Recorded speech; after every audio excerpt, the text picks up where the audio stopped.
Hi Bangladesh, it's Hania. Guess what? I am coming to Dhaka. Shakib খানের নতুন সিনেমার রকস্টারে কি সত্যিই দেখা যাবে পাকিস্তানের জনপ্রিয় অভিনেত্রী হানিয়া আমিরকে?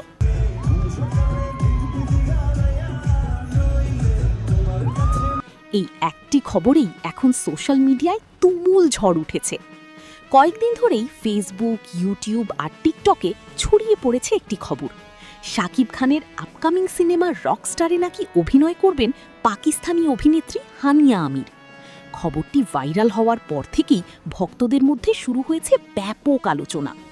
অনেকে বলছেন, যদি সত্যি শাকিব খান ও হানিয়া আমির একসঙ্গে কাজ করেন তাহলে এটি হতে পারে ঢালিউডের সবচেয়ে বড় ইন্টারন্যাশনাল কোলাবোরেশন।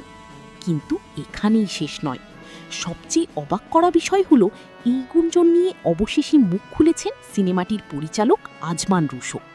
তিনি জানিয়েছেন, রকস্টার সিনেমায় পাকিস্তানি কোনো নায়িকা নেওয়ার খবর সম্পূর্ণ ভিত্তিহীন। অর্থাৎ এখন পর্যন্ত হানিয়া আমিরের অভিনয়ের কোনো অফিসিয়াল কনফার্মেশন পাওয়া যায়নি।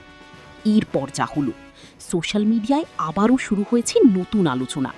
কেউ বলছেন পুরো বিষয়টি গোপন রাখা হচ্ছে, আবার কেউ মনে করছেন এটি শুধুই ভাইরাল গুজব।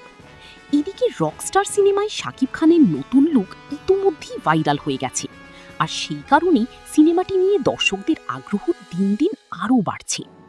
এখন প্রশ্ন একটাই, সত্যিই কি ভবিষ্যতে শাকিব খানের সঙ্গে দেখা যাবে হানিয়া আমিরকে? আপনার কি মনে হয়? কমেন্ট করে আপনার মতামত জানান। আর ঢালিউডের সব ভাইরাল আপডেট পেতে এখনই সাবস্ক্রাইব করুন জামানা টিভি।